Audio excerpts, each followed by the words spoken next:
Assalamualaikum warahmatullahi wabarakatuh. Kami dari kelompok 8 yang beranggotakan Ilmi Alifah dan Siti Salma Salsabila ingin mempresentasikan hasil diskusi kami yang berjudul Media dan Sumber Pembelajaran PKN. Yang pertama itu latar belakang. Pendidikan Kewarganegaraan atau PKN sangat penting di sekolah dasar.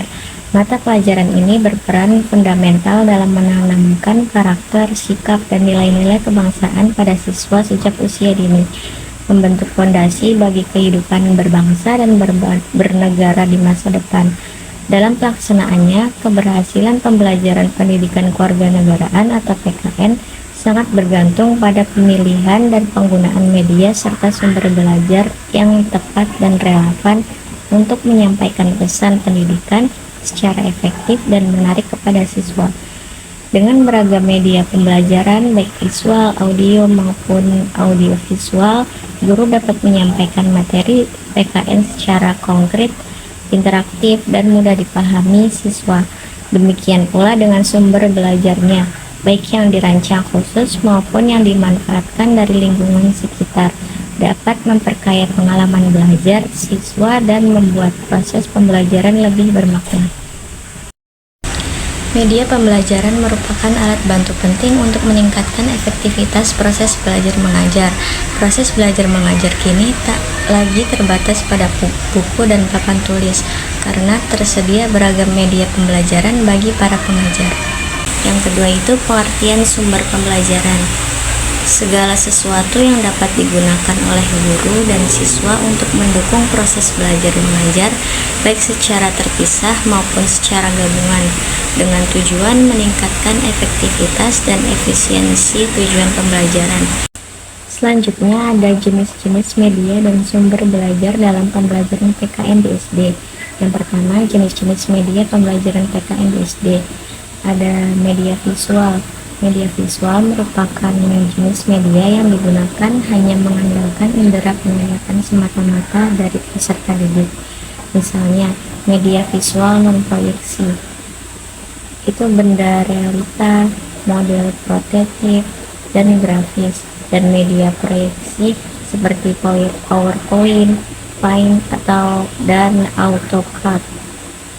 Media visual dapat ditampilkan dalam dua bentuk, yaitu visual yang menampilkan gambar diam dan visual yang menampilkan gambar atau simbol yang bergerak.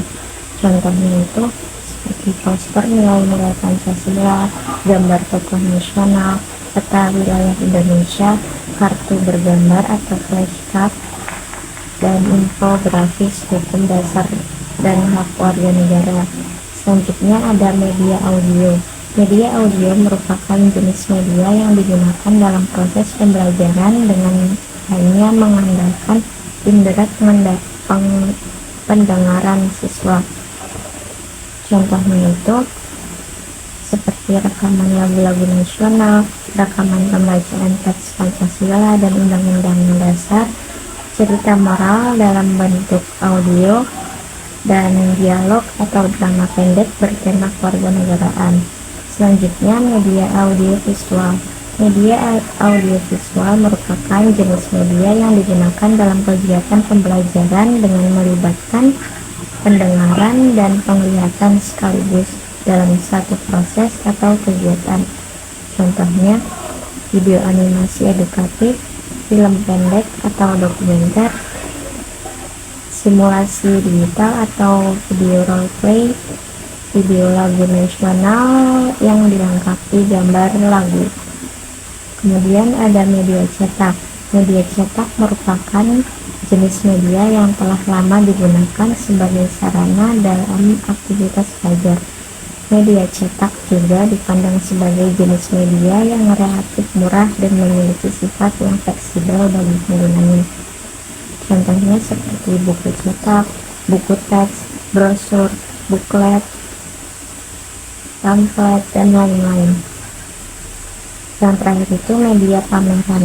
Media pameran atau display media digunakan sebagai sarana informasi dan pengetahuan yang menarik bagi penggunanya, sama halnya seperti media cetak. Yang kedua, jenis-jenis sumber pembelajaran PKN di SD. Jenis-jenis sumber pembelajaran PKN di SD itu terbagi menjadi dua, yaitu yang pertama sumber belajar yang sengaja direncanakan, yakni semua sumber yang secara khusus telah dikembangkan sebagai komponen sistem instruksional untuk memberikan fasilitas belajar yang terarah dan bersifat formal. Yang kedua itu sumber belajar yang karena dimanfaatkan, yakni sumber belajar yang tidak secara khusus didesain untuk keperluan pembelajaran namun dapat ditemukan, diaplikasikan, dan dimanfaatkan untuk keperluan belajar. Salah satunya adalah media massa. Baik, yang selanjutnya ada fungsi dari media pembelajaran PKN. Yang pertama yaitu media pembelajaran mendukung proses belajar mengajar. Nah, di sini beberapa materi pelajaran dapat disampaikan tanpa alat bantu, sementara yang lain sangat membutuhkan media pembelajaran untuk disampaikan secara efektif. Yang kedua, ada media pembelajaran berfungsi sebagai salah satu sumber belajar. Yang ketiga, ada sumber belajar meliputi segala sesuatu yang dapat dimanfaatkan untuk mendukung proses pembelajaran peserta didik.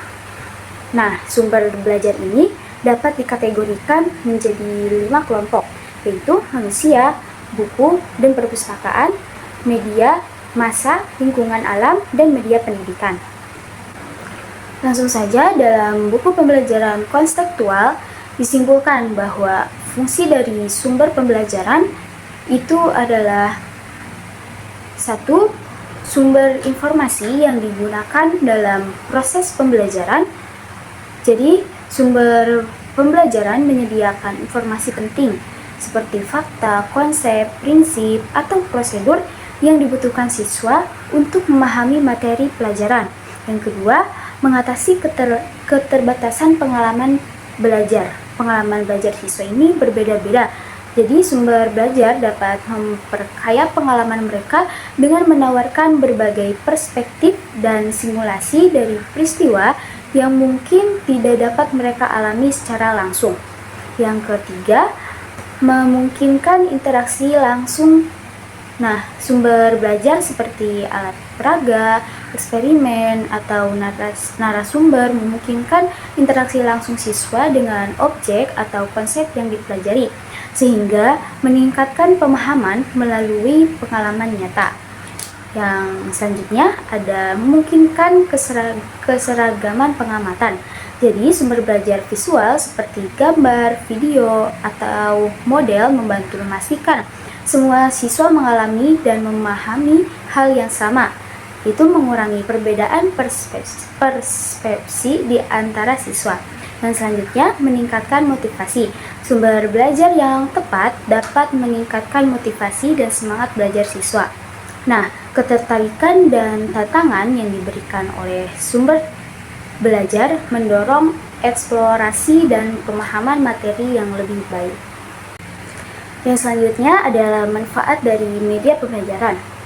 Nah, manfaat media dalam proses pembelajaran siswa ini yaitu satu, media pembelajaran yang menarik dapat meningkatkan motivasi dan juga minat belajar siswa. Yang kedua, bahan ajar yang jelas akan mudah dipahami siswa sehingga mereka dapat menguasai tujuan pembelajaran dengan lebih baik. Yang ketiga, media pembelajaran memberikan fleksibilitas dalam memilih metode mengajar, mengurangi ketergantungan pada komunikasi verbal saja. Nah, ini membuat pembelajaran lebih menarik bagi siswa dan mengurangi kelelahan guru. Yang keempat, para siswa terlibat dalam proses belajar yang lebih aktif dan komprehensif, karena mereka tidak hanya mendengarkan penjelasan guru saja, tetapi juga berpartisipasi dalam berbagai kegiatan, seperti demonstrasi, observasi, dan praktik langsung. Nah, menurut Rohani, manfaat dari sumber pembelajaran yaitu satu, memberikan pengalaman belajar yang nyata dan langsung kepada siswa. Yang kedua, dapat menampilkan hal-hal yang mustahil dihadirkan, dikunjungi, atau diamati secara langsung. Yang ketiga, memperkaya dan memperluas wawasan pembelajaran di kelas. Yang keempat, informasi yang disajikan akurat dan mutakhir. Media pembelajaran mengatasi berbagai masalah pendidikan, baik dari skala kecil maupun besar. Yang selanjutnya ada tantangan yang dihadapi oleh guru dalam penggunaan media dan sumber pembelajaran PKN. Keterbatasan waktu dan sumber daya. Keterbatasan waktu ini terutama jika guru harus mempersiapkannya sendiri, dan minimnya juga sumber daya seperti perangkat lunak dan perangkat keras seringkali menjadi kendala dalam penggunaan media dan sumber belajar. Yang kedua, keterbatasan keterampilan teknologi banyak. Nah, sumber belajar PKN yang berkualitas tersedia secara daring, tetapi juga guru yang kurang terampil dalam TIK akan kesulitan mengakses dan juga memanfaatkannya. Yang ketiga, kesulitan dalam menyesuaikan media dengan kebutuhan siswa. Nah, sumber belajar PKN di SD ini dengan kebutuhan dan karakteristik siswa merupakan hal penting, namun juga bisa menjadi tantangan jika guru itu kurang memahami siswa dan kemampuan mereka. Yang keempat, tantangan dalam menilai efektivitas media pembelajaran. Meskipun media pembelajaran berpotensi meningkatkan hasil belajar, menilai efektivitasnya dalam pembelajaran PPKN di SD tetap menjadi tantangan. Di sini, guru membutuhkan pengetahuan yang memadai untuk menilai kesesuaian media dengan tujuan pembelajaran dan pemahaman siswa terhadap materi. Nah, untuk mengatasi tantangan tersebut, guru itu perlu meningkatkan keterampilan teknologi dan juga mengikuti pelatihan penggunaan media pembelajaran yang efektif. Untuk sebagai solusinya, guru dapat berkolaborasi dengan sesama guru, memanfaatkan sumber daya yang ada, dan juga menggunakan media pembelajaran daring. Untuk kesimpulannya, media dan sumber pembelajaran sangat penting untuk menunjang keberhasilan pembelajaran pendidikan kewarganegaraan di sekolah dasar. Berbagai media pembelajaran seperti visual, audiovisual, dan media cetak mampu mengubah materi abstrak menjadi lebih konkret dan menarik, sehingga lebih mudah dipahami siswa. Sementara itu, penggunaan buku, lingkungan sekitar, dan teknologi digital sebagai sumber belajar memperkaya pengalaman siswa dan membantu guru menyampaikan nilai kebangsaan secara lebih efektif dan menarik. Mungkin cukup sekian video presentasi dari kelompok 8. Kurang-kurangnya mohon maaf. Wassalamualaikum warahmatullahi wabarakatuh.